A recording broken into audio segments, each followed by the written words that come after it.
बसला होता काळ कसा महापुरुषावरती, देशोदेशी वार्ता पसरता हादरून गेली ही धरती.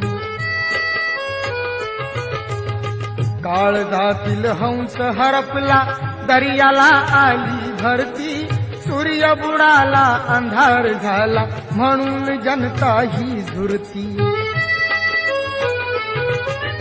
प्रगतीचे ते युगे दिनाची, प्रगतीचे ते युगे दिनाची गुपित मागे सारली.